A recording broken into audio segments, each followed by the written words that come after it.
28 फरवरी 2026 दुनिया की सियासत ने एक नया मोड़ लिया। अमेरिका और इसराइल ने ईरान पर बड़े पैमाने पर फौजी हमले किए।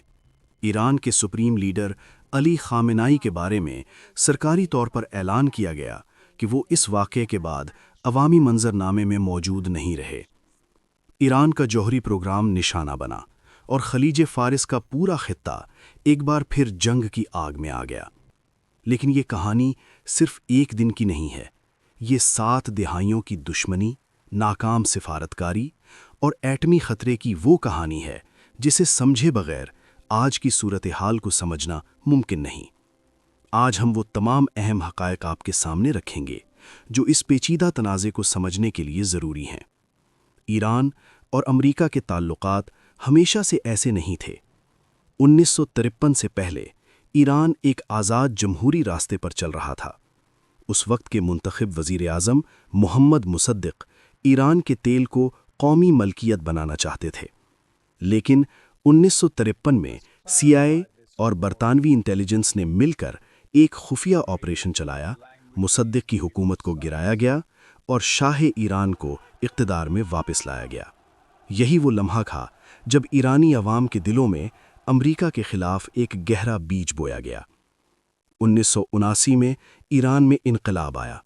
आयतुल्लाह खुमैनी ने इक़्तिदार संभाला और अमेरिका को शैतान आज़म करार दिया। नवंबर 1979 में ईरानी तलबा ने तेहरान में अमरीकी सिफारत खाना कब्ज़े में ले लिया और 66 अमरीकी सिफारतकार 444 दिन तक यरगमाल रहे। इसी दिन से दोनों ममालिक के दरमियान सिफारती ताल्लुकात ख़त्म हो गए और आज तक बहाल नहीं हुए। ईरान का जौहरी प्रोग्राम दिहाइयों से आलमी तनाज़े का मरकज़ रहा है। 2002 में ईरानी ऑपोजिशन ग्रुप ने इंकिशाफ किया कि ईरान ने 2 खुफिया जौहरी मकामात बनाए हैं। IAEA यानी बैनुल अक़वामी जौहरी तवानाई इदारे ने 2004 और 2005 में ईरान को तंबीह की।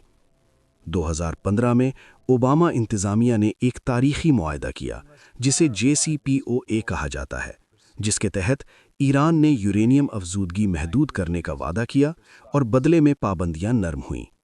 लेकिन 2018 में सदर ट्रंप ने इस मुआहदे से अमेरिका को वापस खींच लिया और ज़्यादा से ज़्यादा दबाव की पॉलिसी शुरू की। 2025 में ट्रंप दोबारा सदर बने और उन्होंने एक बार फिर ईरान पर ज़्यादा से ज़्यादा दबाव की पॉलिसी अपनाई। मार्च 2025 में ट्रंप ने खामेनाई को ख़त लिखा, जौहरी मुज़ाकरात की पेशकश की, लेकिन ये भी वाज़े कर दिया कि अगर मुआहदा ना हुआ तो फ़ौजी कार्रवाई मुमकिन है। अप्रैल 2025 में ओमान में पहले दौर के बराह रास्त मुज़ाकरात हुए, फिर रूम में, फिर जिनेवा में, लेकिन बुनियादी इख्तिलाफात बरकरार रहे। अमेरिका चाहता था ईरान मुकम्मल तौर पर यूरेनियम अफजूदगी बंद करे। ईरान कहता था पुरअमन जौहरी तवानाई उसका हक है। जून 2025 में इसराइल ने ईरान के जौहरी मकामात पर यकतरफा हमला किया। मीज़ाइल फैक्ट्रियां निशाना बनी, जौहरी साइंसदान हलाक हुए और ईरान का जौहरी प्रोग्राम 2 साल पीछे चला गया, अमरीकी महकमा दिफा के अंदाजे के मुताबिक। लेकिन ईरान ने हार नहीं मानी और खुफिया मकामात पर अपना प्रोग्राम जारी रखा। दिसंबर 2025 में ईरान के अंदर से एक और तूफान उठा। ईरानी रियाल तारीख की कम तरीन सतह पर आ गया। एक अमरीकी डॉलर के मुकाबले में 14 लाख रियाल। महंगाई की शरह 42% तक पहुंच गई। बेरोजगारी उरूज पर थी और इन हालात में ईरान के 100 से ज़्यादा शहरों में तारीख के सबसे बड़े एहतजाज शुरू हुए। ईरानी हुकूमत ने ताकत का इस्तेमाल किया। IRGC और बसीज फोर्सेस ने मुजाहिरीन पर फायरिंग की। इंसानी हुकूक की तंजीमों के मुताबिक हज़ारों अफराद हलाक हुए। फरवरी 2026 में ओमान के दारुल हुकूमत मस्कत में ईरान और अमेरिका के दरमियान गैर बराह रास्त मुज़ाकरात हुए। ओमान के वज़ीर ख़ारजा ने सालिसी की। ईरान के वज़ीर ख़ारजा अब्बास अराक्ची ने कहा कि तारीख़ी मवाक़े मौजूद हैं और जौहरी हथियार ईरान की पॉलिसी नहीं। 26 फरवरी को जिनेवा में तीसरे दौर की बातचीत हुई। ओमान के वज़ीर ख़ारजा ने कहा अमन मुआहदा मुमकिन है, लेकिन ट्रंप ने कहा मैं मुज़ाकरात से मुतमईन नहीं, और 20 फरवरी को ट्रंप ने 10 दिन की डेडलाइन दे दी। 28 फरवरी 2026 امریکہ اور اسرائیل نے آپریشن ایپک فیوری شروع کیا۔ CFR یعنی کاؤنسل آن فارن ریلیشنز کے مطابق اس آپریشن کے 3 اہم اہداف تھے۔ پہلا، ایران کا جوہری اور میزائل پروگرام تباہ کرنا۔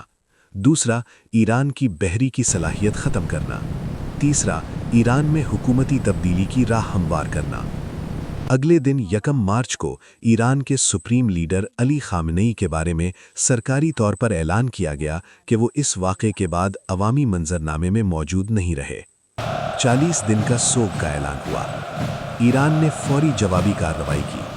UAE کے شہروں دبئی اور ابوظہبی پر میزائل اور ڈرون حملے ہوئے۔ UAE کی وزارت دفاع کے مطابق 165 بیلسٹک میزائل، 2 کروز میزائل اور 541 ڈرون روکے گئے۔ آبنائے ہرمز، جہاں سے دنیا کا 20% تیل گزرتا ہے، بند ہو گئی۔ تیل کی عالمی قیمتیں اچھل گئیں۔ نارویجین کروز لائن کے CEO نے کہا، طویل مدتی اثرات ابھی غیر یقینی ہے۔